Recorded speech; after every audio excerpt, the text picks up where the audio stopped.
I think this time around they will. I Mm. don't think they're going to be pushing it back because this last testnet merge, they call it go early. I think that was successful. So they've been pushing this back and back and back. They have done many mergers, their testnet. So this time around, I think it's going to be legit. Mm. Unless they find some critical flaw at the very last minute, which then we want them to delay. But I think it'll be, I think they anticipate they have a certain block specified, whether it comes in on September 15th or 16th or 17th. Around that time, we don't know. Mm. But yeah, I think it'll be successful this time.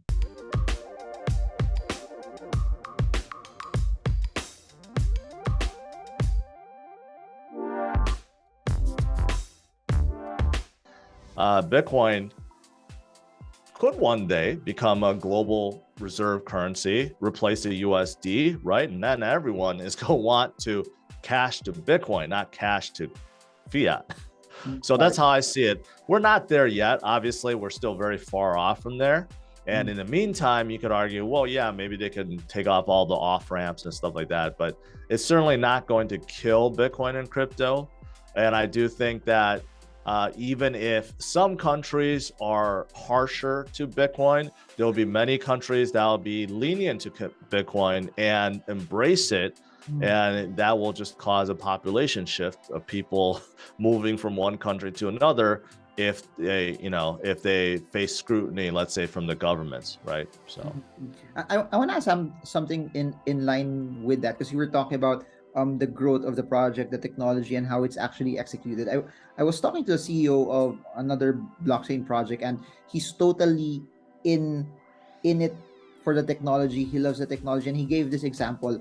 He loves what Uniswap is doing and how it's on what it's actually disrupting. He loves what Aave is doing, but he sort of detaches himself that I like Uniswap, but I don't think I'm gonna buy the tokens attached to it. I like Aave, but I don't think I there's no other than fees there. He doesn't really see the use of the tokens attached to the particular project. He likes the project, but owning the tokens inside the project, it's a bit of a struggle for him. What's your take on that? well, it's true. I mean, look at it. Uniswap got big before they had a token. They kind of just came out with one and airdropped it. A lot of these tokens, honestly, their only use case is for governance purpose.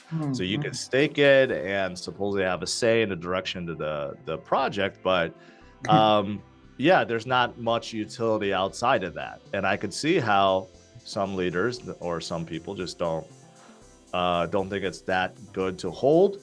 And there's other, like for me, I think there's more interesting tokens to hold. I do like Uniswap, and I do think with the collapse of CeFi, now DeFi is more important than ever. But Uniswap is kind of doing some interesting things. They're trying to separate themselves, and they're because they're big as DEX, they're definitely gaining a lot of traction. But whenever you look at, let's say you had to select, say, you're looking at, say, Aave or Compound or Uniswap versus, say, Ethereum, Binance, Solana, Cardano, right? There's only for most people, they only have so much money, and I advise everyone to be diversified, but not too much so. But when you're evaluating like which projects to buy, you got to look at the potential, right? The future growth potential of the projects. So for me, like I look at an L1 like Ethereum, and I see the potential of Ethereum way bigger than, say, Uniswap, because Uniswap and other DEXs are running on top of Ethereum. Ethereum is the operating system, right? It's what processes all the smart contracts and processes all the transactions. Every innovation is on top of Ethereum, right? And other projects like dApps are riding on top of Ethereum. So for me, I see the growth potential of Ethereum way higher than, say, Uniswap. That doesn't mean it makes Uniswap bad. It's just that, well, you gotta value. If you're in the game of crypto, you gotta go with the ones that have more viability in the future, in terms of their growth, not only from a project perspective, but also from a token perspective, right? You don't want to you want to ride the fastest horse, basically. You don't want to ride the slowest horse when there's a faster horse right next to you, especially one that's more advanced. So that's kind of how I look at it. You opened something very interesting when you talked about Ethereum. They just completed another test for the merge, which everyone's watching if it will actually be successful. I want to ask your opinion on this. You think they're actually gonna do it on the date that they said that they would do it, or you think it's gonna be pushed back? I think this time around they will.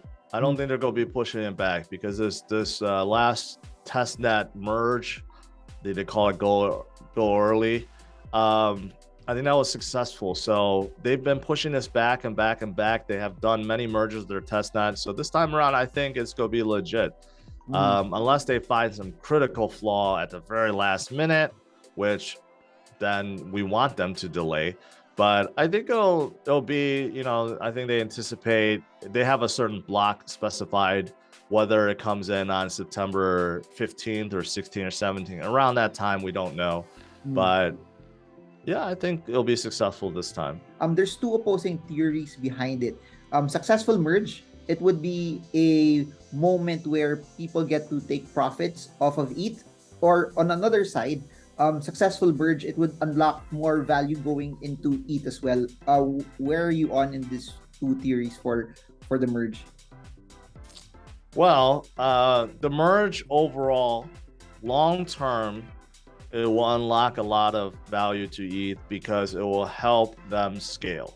That's the biggest problem. That's the biggest Achilles heel for Ethereum, is that they can't scale. That's why layer 2 projects are so successful, like Polygon, for example, because Ethereum can't scale. So long-term viability for Ethereum goes up through the roof, and you know, that's fantastic. Short-term, though, what most people don't realize, and I learned about this recently too, is the number of ETH that gets issued gets dropped by 90%, which makes Ethereum deflationary because they still have coin burning, right? And right now, coin burning during certain times makes Ethereum deflationary, but for the most part, ETH is still inflationary. There's so much that's being produced per day, and that's going to change.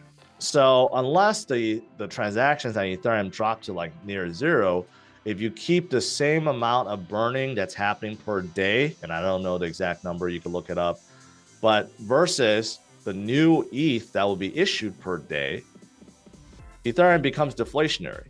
And as the market heats up and as more and more people jump into Ethereum again, well, it's going to make it really deflationary.